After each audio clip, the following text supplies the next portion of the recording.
मैं ये सोच रहा था कि राहुल जी बोलेंगे, क्योंकि मीडिया में तरह तरह की खबरें आ रही थी, लेकिन लगता है कि शायद राहुल जी तैयार नहीं थे, देर से उठे होंगे तो नहीं बोल पाए। कोई बात नहीं है, गौरव गोगोई जी ने बोला, बहुत अच्छा बोला।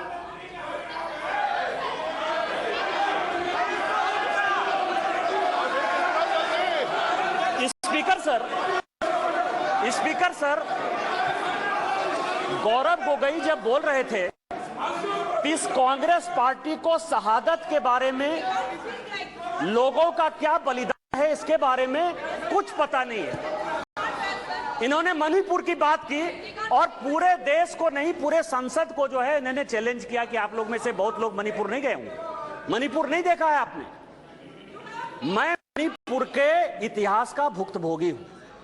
मेरे मामा एनके तिवारी 73 में अपनी पैर जो है वो गंवा चुके मणिपुर में, और 1989-90 में मणिपुर में उनके ऊपर अटैक हुआ। सीआरपीएफ के वो डीआईजी हुआ करते थे। और जो जगमोहन जी ने अपनी किताब लिखी है माई फ्रोजन टर्बुलेंस इन कश्मीर, उसमें उन्होंने 10 बार जिक्र किया है कि यदि एनके तिवारी जैसे अफसर नहीं होते तो शायद कश्मीर नहीं बचा पाते।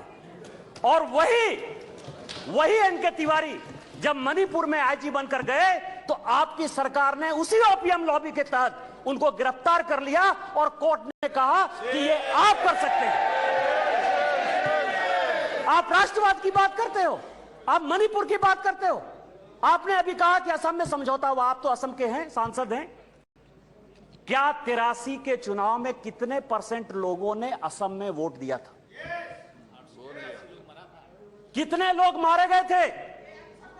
और जब आपने all India Assam students union के साथ समझौता किया तो उस समझौते का एक पार्ट था कि ये सरकार जो है हटाई जाएगी, आपकी सरकार खत्म की जाएगी। क्या वो समझौते का पार्ट नहीं था? मैं तो माननीय गृह मंत्री जी को कहूंगा कि वो समझौते का जो पूरा प्रारूप है इस सदन के अंदर जब अपना जवाब दें तो शायद वो जवाब देंगे। मिजोरम में आपने 7% वोट के आधार पर, केवल 7% वोट के आधार पर, केवल 7% पूरे देश को जानने के लिए है, लालथन हावला की सरकार बना दी थी। और इसीलिए जब लाल डेंगा के साथ सरकार बनाई आपने, जब उनके साथ समझौता किया तो 7% के साथ आप उसको डेमोक्रेसी चलाने देते। इतिहास में जाइए, इतिहास में झांकिए, अलग अलग तरह की बातें करते हैं। कल राहुल जी आए, ऐसा हंगामा हुआ, पूरी दुनिया आ गई। राहुल जी गए ही कब थे? हम लोग भी यहां सारे सांसद बैठे हैं और उनको जानकारी होनी चाहिए कि हम जो है बजट सेशन में यहां आए थे, मार्च अप्रैल में यहां आए थे ना। राहुल जी थे बजट सेशन में कि नहीं थे ना? इसके बाद हम लोग मानसून सेशन में आए, राहुल जी हैं कि नहीं मानसून सेशन में? राहुल जी गए कहां थे? कहां गए थे? किस तरह की चर्चा है? और दूसरी बात यह है कि जिस सुप्रीम कोर्ट के जजमेंट के आधार पर आए हैं उसने अभी जजमेंट नहीं दिया है, अभी स्टे ऑर्डर दिया है। और तो भी उन्होंने कहा है, लोग कहते हैं प्रधानमंत्री मौन है, प्रधानमंत्री माफी नहीं मांगते, प्रधानमंत्री चीजें नहीं बोलते। मैं ये कह रहा हूं कि ये क्या नहीं कर रहे हैं, अभी भी कह रहे हैं, दो चीजें कह रहे हैं। मैं माफी नहीं मांगूंगा। क्यों माफी मांगे भाई? मोदी तो बहुत छोटा जात है, नीच जात है, ओबीसी है, ओबीसी से क्यों माफी मांगेंगे? बड़े आदमी है। और दूसरी बात यह है कि सावरकर नहीं हूं मैं, आप सावरकर हो भी नहीं सकते, कभी जिंदगी में नहीं हो सकते। 28 साल उस आदमी ने जेल में गुजारा है, आप अपनी तुलना सावरकर से करते हैं, कभी सावरकर नहीं हो सकते।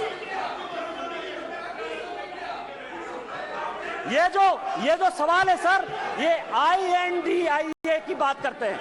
मुझे तो, मैं सोनिया जी का बहुत सम्मान करता हूं, और ये जो IND-IA बना है सर, ये IND-IA, यहां जितने लोग सांसद बैठे हैं ना, उनको रैंडम यदि आप पूछ लीजिए अपोजिशन वाले से कि IND-IA का क्या फुल फॉर्म है, शायद कुछ ही लोग होंगे जो बता पाएंगे। और ये इंडिया बात कर रहे हैं सर। मैं तो इस मणिपुर का जो है शुक्रगुजार हूं, मणिपुर का शुक्रगुजार हूं, जिसको अभी आपने डांटा सर, दानिश अली को, जिसको आपने डांटा, भारत माता की जय कहने पर भी उसको लगता है कि ये बीजेपी का नारा है। लेकिन मैं मणिपुर का शुक्रगुजार हूं कि जितना इंडिया जो है आजादी के बाद से कांग्रेस ने नहीं किया होगा। 1947 के बाद से उतनी बार इंडिया इंडिया का यहां नारा लगा। मैं आपका शुक्रगुजार हूं। बोल रहे थे तब भी पट्टी चल रही थी, तब नहीं विरोध किया।